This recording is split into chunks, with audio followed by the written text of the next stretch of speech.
RAJ by the Sea is a project that timelessly traverses continents. From the dunes of the desert to the beach's salty sands, RAJ by the Sea produces prints and textiles that express coastal living through traditional block printing. This vlog series is about my trip to Rajasthan in 2021. You are watching the last of a 3-part vlog series covering my quest to learn the craft of woodblock printing. Block printing has existed in the Indus Valley civilization, northwest of Rajasthan, for what is thought to have been 4,000 years, in an area, by the way, where it is suspected that yoga, in some type or form, originated. Leaving Jaisalmer, I found myself in Barmer, an area in western Rajasthan that includes the Thar Desert. Barmer is known as once being a stopover on a camel trading route, so I'm guessing that's why the cloth industry became so popular. Along with its famous, intricately carved Kiradu temples, Barmer hosts an annual cattle festival. You can click on part 1 of this series to understand the context of Rajasthan, including the cities of Jaipur and Jaisalmer. Click on part 2 to view my research of textiles in and around Jaisalmer. We've just arrived by car from Jaisalmer to Barmer. We are in the heart of Rajasthan. We're in a city that's famous for block printing. We are visiting Panihari handprints to see if we can really learn how to use the blocks. How does the dyeing process work?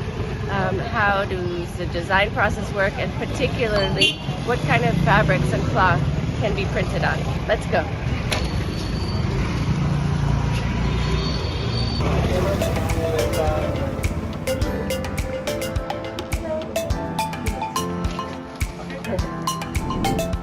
We finally settled into an inviting studio called Panihari, whose informative manager was willing to allow us to shoot our clips in the studio.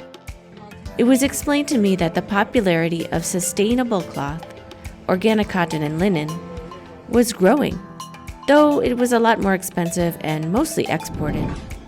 Panihari was printing for such Indian-based companies as Fab India and Anoki. Most of Panihari's printing was being done in the Ajrak style, and this company could print in any style whatsoever.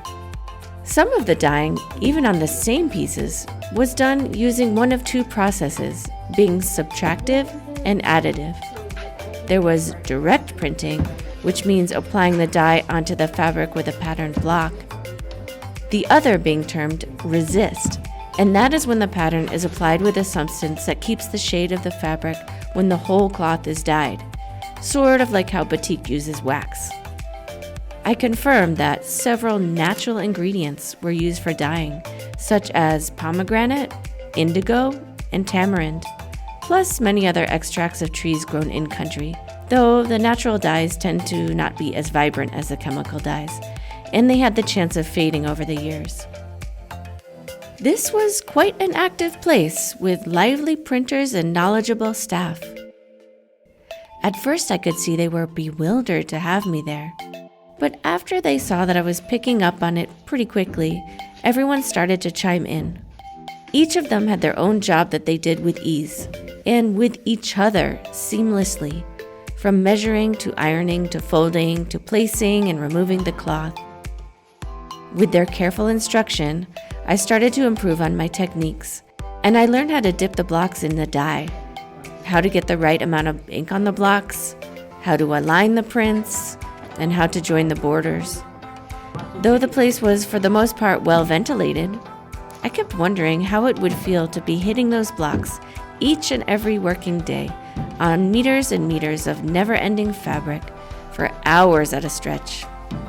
Despite that, each artisan exuded a devotion to their work and a need to explain or demonstrate everything to me, and also to correct me if I made mistakes. There is something that is so satisfying about being so closely connected to the end product. Next time, I do hope to visit the locations where the blocks are carved, and even the forests where the trees are harvested. Once the cloth at Panihari was fully dried, which didn't take very long in the heat, we drove to a separate dyeing location on the periphery of the city. These dyers truly put the printers to shame. especially having to work in more dangerous conditions with steam, boiling water, chemical mordants, and often using almost every part of their bodies. The workers looked a bit edgy and serious, probably wondering how we were going to avoid disturbing their carefully timed processes. So I felt so grateful that they let us come in and take video. So we just arrived in the rinsing area. It's another building.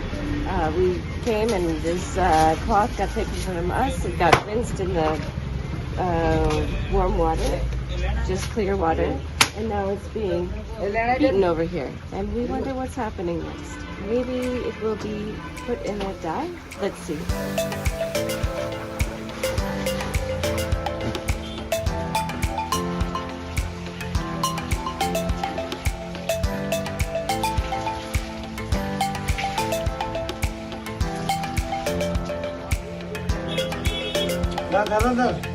This is alizarin LM4, so this is the first step of the dyeing, the actual changing of the color. It's red color. We don't know what's going to happen. Let's see.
We also saw a type of screen printing, which is a hybrid of hand block printing and factory processes. When my stamped cloth came out of the water, I couldn't even recognize my own prints. Their colors a million times more intense after all that manipulation.